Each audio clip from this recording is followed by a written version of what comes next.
Hoje eu tô aqui para falar de uma menina de 14 anos, extremamente destemida. Mas ela não era assim à toa, né? Ela é descendente de uma linhagem de reis bem sanguinários, né? Essa menina, ela tinha 14 anos quando seu pai, Ptolomeu XIII, que era descendente do primeiro Ptolomeu, que vinha a ser um general grego do exército de Alexandre o Grande, que assumiu o Egito após a morte de Alexandre o Grande. Já há 250 anos essa linhagem governava o Egito, quando o homem mais rico do mundo precisava subornar o exército mais poderoso do mundo, Roma, para continuar no poder.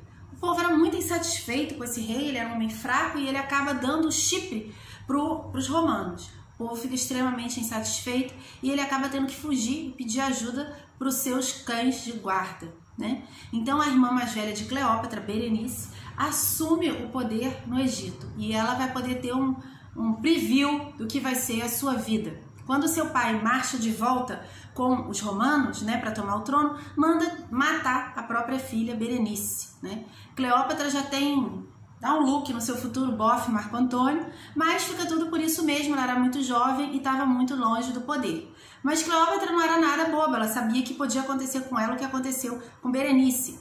Ela era a próxima na linha de sucessão. Seu pai governou até a morte. Quando ela assumiu, ela não era qualquer uma. Além de extremamente preparada, Cleópatra era boa de marketing pra caramba. Inclusive, ela era a única da sua linhagem a falar egípcio, porque os Ptolomeus falavam gregos, casavam entre si, mantinham costumes gregos, mas Cleópatra falava egípcio. Uma outra curiosidade interessante, uma primeira curiosidade que a gente vai contar essa noite é que Cleópatra não tinha cabelo.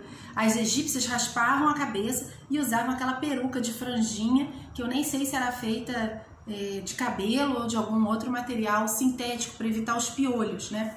Cleópatra era extremamente preparada. Cleópatra tinha estudado grego, filosofia, perfumaria, direito, contabilidade palaciana, subiu ao trono com 17 anos, falando uma dúzia de idiomas, sabendo matemática, filosofia e astronomia.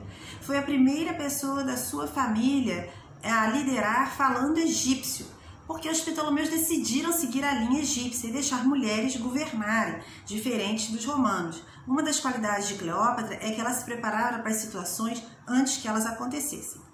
A vida de Cleópatra foi uma vida de muitas turbulências, mas Cleópatra ela tinha um dom, ela sabia se preparar para as coisas muito rapidamente antes que elas acontecessem.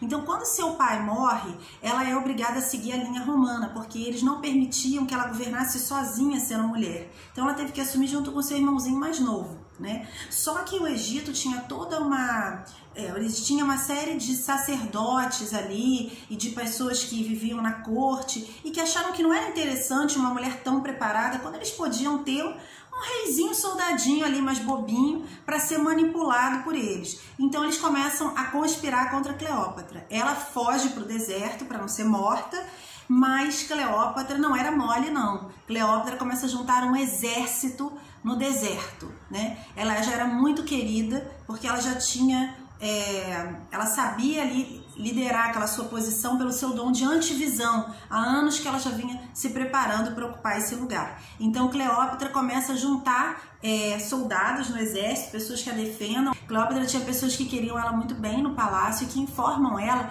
do que vinha acontecendo ali naquela corte. Então quando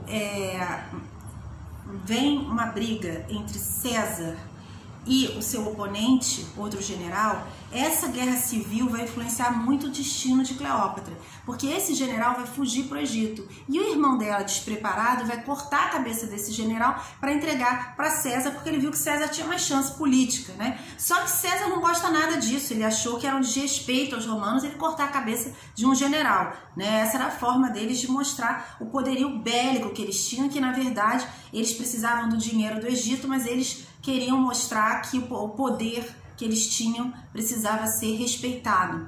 O irmão dela fica cerceado dentro do castelo. Cleópatra corre para dentro do castelo, né, escondida. E segundo Shakespeare, agora a gente não sabe mais dizer se isso é real ou ficcional, Shakespeare contou muitas histórias que eram histórias verídicas. Romeu e Julieta era uma história verídica, Hamlet era uma história verídica, mas a gente não sabe mais o que tem de inventado por ele e o que tem de real, né? Mas agora a gente não tem certeza se a grande cena de Cleópatra e César era uma história shakespeariana ou uma história que aconteceu. Mas a lenda diz que ela se enrolou num tapete e mandou que dessem de presente para ele esse tapete. Quando desenrolaram o tapete, ela sai nua e fala: eu sou o Egito.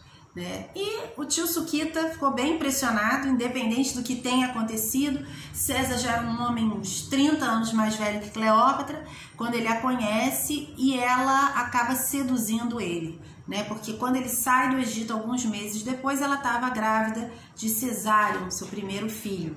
Até Cleópatra, a frase marca registrada de César era: eu vim, eu vi, eu venci, mas acho que essa frase caberia melhor na boca de Cleópatra. Cleópatra foi desfilar em Roma. Esse desfile que a gente conhece dos filmes de Hollywood é bem possível que tenha sido parecido com o que aconteceu. Porque, na verdade, não era bem uma visita, era uma campanha de marketing, né? Talvez um show passeata muito parecido com o que tem acontecido recentemente. Ela foi mostrar toda a sua riqueza e opulência com seu novo marido consorte, que era o seu irmão mais novo que aquele que tinha traído ela, e seu filho Cesário, né? Inclusive foi vista também a primeira girafa em Roma e sua irmã Arcione, que era aquela que poderia assumir o trono no seu lugar e que ela pediu a César que prendesse. Ela desfilou acorrentada em Roma e acabou presa no templo de Diana. O que acontece com Cleópatra nesse desfile, né, é que ela fica ali um tempo ainda em Roma, né, e orbitando César, mas que era um homem casado e que não assume publicamente o romance, mas não só continua vendo, fica com Cleópatra, né? Como isso começa a causar um problema muito sério para ele, porque algumas pessoas começaram a ter medo de que ele acabasse a república, uma vez que ele tinha relações de sangue com uma monarquia egípcia que tinha tanto poder financeiro, de que ele poderia usar isso para virar um imperador, o que na verdade ele não vai fazer, mas o seu sucessor vai. E aí a dúvida não era tão infundada assim, então eles começam a temer que ele faça isso, e isso acaba levando, é um dos fatores que acaba levando ao assassinato de César, né? Mas enquanto Cleópatra tá lá, ele acaba fazendo até uma estátua de Cleópatra dentro do templo de Vênus de Anatrix, que seria a Vênus que deu origem aqueles que fundaram Roma na lenda romana. Inclusive o próprio César se dizia descendente de Afrodite. E como Cleópatra no Egito se associava a Ísis, ela começa a se associar a Vênus em Roma, né? E ela ganha uma estátua dela dentro do templo de Vênus, e ela inclusive usava cachos dourados das escravas alemãs na sua peruca morena, né, negra, para lembrar Vênus a dourada, né, que era a imagem que Vênus tomou quando foi apropriada pelos romanos, né? Então o que acontece? A boca miúda, os homens começam a falar muito mal de Cleópatra, porque uma mulher rica, sensual, poderosa, não ia ficar impune, não é mesmo? Mas, como eu disse antes, Cleo não era de chorar as pitangas, nem de desfiar o rosário, nem de se fazer de vítima. Quando César foi assassinado, ela voltou para o Egito e se colocou como neutra, que era a posição mais segura para ela e seu filho, deixando a César o que era de César, ou que Roma decidisse sozinha quem ia governar. Então, gente, enquanto eu conto mais um pouquinho da vida de Cleópatra, eu vou deixar rolar um vídeo, uma animação de um canal parceiro, que tem um link aqui embaixo, mostrando como era o Egito da época de Cleópatra. Então, o que acontece quando Marco Antônio fica com metade do Império Romano, o do Oriente, e Otávio, sobrinho de César, fica com o Império Romano do Ocidente, né? Marco Antônio corre para Tarso e chama Cleópatra para ela explicar por que ela não apoiou César, né? E ela não deve ter explicado nada, porque ela não era dessas. O que ela fez foi dar uma seduzida básica nele, né? Que depois de uns meses passeando de barco com ela, também acabou sendo pai de um rebento egípcio. E Cleópatra não passeava de barco como qualquer uma. Cleópatra passeava de barco com uma perfumaria tão intensa que o Nilo ficava perfumado com o cheiro de Cleópatra. Inclusive, Shakespeare chega a dizer que Cleopatra's sails were so perfumed that the winds were lovesick with them, né?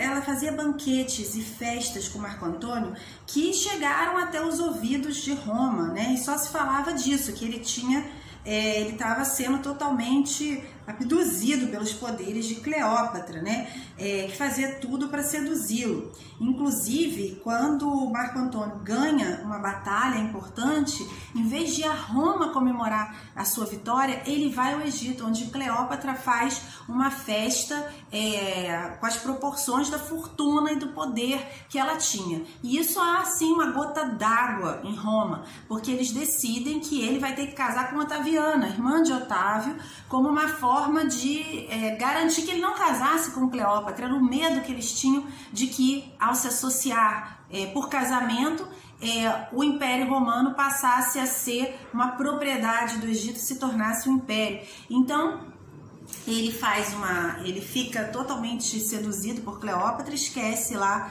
as suas obrigações, e esse amor, de alguma forma, ele balança com Cleópatra também, porque ela perde o seu dom de antivisão, ela fica menos política quando isso acontece. E ela começa a tirar várias coisas de Marco Antônio. Ela consegue o Chipre de volta, que vai causar um certo caos ali nas relações políticas. Ela consegue que ele mate a irmã dela, porque ela tem medo que os romanos façam alguma associação com Arcíone, sua irmã, e tomem o trono dela, né? E o irmão dela também morre misteriosamente, e o seu consorte passa a ser Cesário, o seu filho, e Marco Antônio realmente fica tão apaixonado que ele faz um testamento e guarda da forma que era comum. Você tinha que guardar o seu testamento com as vestais em Roma, num templo, e ele guarda esse testamento onde ele deixa tudo para os filhos de Cleópatra, inclusive Cesário. Só que tudo era muito complicado, porque ele era o governante de Roma. Quando Otaviano decide dar uma cartada final, ele invade o templo e lê o testamento de Marco Antônio, e ele usa isso para poder pressionar Roma para atacar o Egito. O mais interessante é que, apesar de a gente ter uma imagem de Cleópatra, essa mulher tão fascinante, tão sedutora, e dentro da nossa cultura, do nosso sistema de crenças, a gente acha que ela tinha que ser lindíssima para ter esse poder de sedução, né? Mas Cleópatra, para os nossos padrões de beleza, de uma beleza muito harmoniosa, né? Nariz, queixo, maçã do rosto, ela seria considerada feia para os padrões de beleza, inclusive da época. Ela não era uma mulher que tivesse traços assim típicos, considerados de uma beleza acima da média, né? O que ela tinha acima da média era seu QI, sua sensualidade e talvez outras coisas que a gente jamais vai saber, porque na Biblioteca de Alexandria existia um livro de Cleópatra sobre a alquimia dos perfumes, né? Sobre como usar a perfumaria. Dizem que Cleópatra era uma estudante também de várias artes da sedução, que ela inclusive contratava mulheres para ensinarem a ela sobre sedução. E o bolo foi inventado no Egito, inclusive, porque é um dos pratos que Cleópatra serve a Marco Antônio. Então Cleópatra seguia aquela receita da vovó também, né? Prendia o homem pela boca, porque os banquetes que ela fez para Marco Antônio ficaram famosos até no Egito. Quer dizer, imagina que a Caras da época só publicava isso. Cleópatra chegou a declarar que ela e Marco Antônio formavam a sociedade das vidas inigualáveis, só azeitando o ego do bofe. E assim Cleópatra e Marco Antônio tiveram 3 filhos, gêmeos, Alexandre Hélios e Cleópatra Selene, e mais um terceiro filho. E aí Marco Antônio mandou Otávia voltar para Roma, porque ela estava ali sobrando na relação, coitada. E isso tudo foi abalando muito a opinião pública sobre Marco Antônio em Roma. Bem Guerra dos Tronos, né, gente?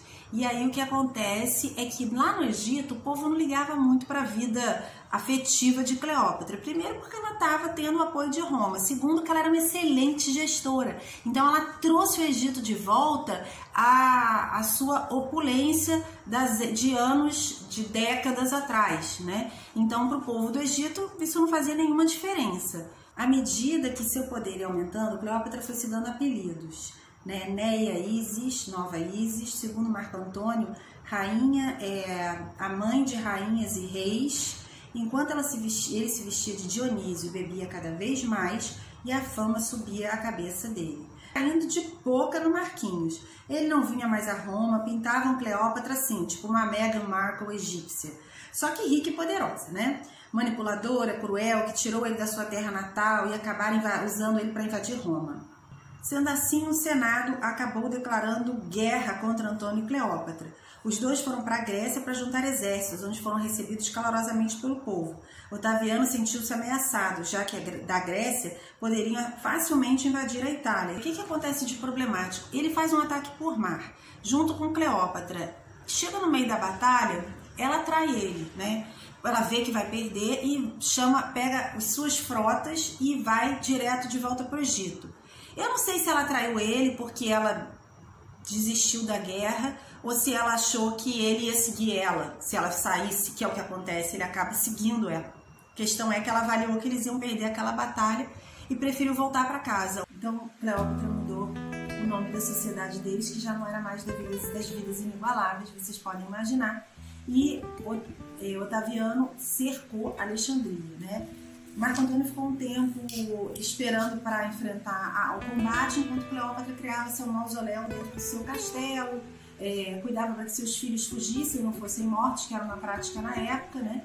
Enquanto isso, ela tenta fazer um acordo com Otaviano que propõe que ela entregue a cabeça de Marco Antônio e continue rainha. Ela não aceita, que é uma prova de que ela realmente se apaixonou por ele. E Marco Antônio recebe, num estilo bem Romeu e Julieta, a notícia de que Cleópatra teria se matado antes que ela morresse. Ele se suicida e ela chega a fazer o funeral dele, dá para ele um funeral, vela o corpo, faz um funeral romano e, por fim, ela decide também se matar. E Cleópatra, dizem que ela morreu com as cobras e tal, mas estudiosos de Cleópatra dizem que isso não faz sentido. Ela deixou na biblioteca de Alexandria um livro sobre ervas, né? Apesar de que ela tinha um grande conhecimento assim, de ervas, de alquimia, ela não teria se matado de uma forma tão dolorosa. Provavelmente ela se matou com as sementes de papoula que fazem ópio. E o que é mais assim, interessante, né, é que ela acaba, apesar da morte, entrando para a história como uma das maiores rainhas do Egito, né?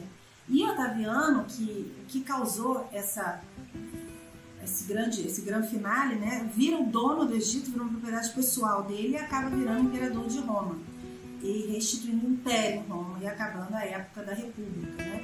E o que acontece é que se levou eles da sociedade das vidas inigualáveis para a sociedade dos prestes a morrer. Eles esqueceram seus papéis por um momento, né, e começaram a viver para si mesmos. E esse mundo aqui, ele, enquanto a gente está vivo, ele tem demandas, desafios, dificuldades, né? E ele ficava vivendo no castelo vestido de Dionísio, de repente eles se consumiram um pelo outro e por aquela entourage que eles viviam, que é o que eu interpreto, né? O que eu imagino. Mas já Otaviano, que estava bem a par de tudo, dos cenários da política e das mandingas, né? Porque anos depois ele vai construir, inclusive, templos no lugar onde era o Calvário, né? Ele era um tanto místico, Otaviano, né? E ele era bem antenado de tudo, não perde tempo e se aproveita desse momento em que Cleópatra perde esse seu dom, essa sua sagacidade de antever o futuro e se deixa levar pelo momento que ela está vivendo. Mas apesar, né, de ter esse final tão trágico, Cleópatra deixa pra gente esse legado de ter sido uma das maiores governantes do Egito e no momento em que você tinha pouquíssimas ou nenhuma mulher na política, ela por anos é uma exímia política. Então, reine como uma garota.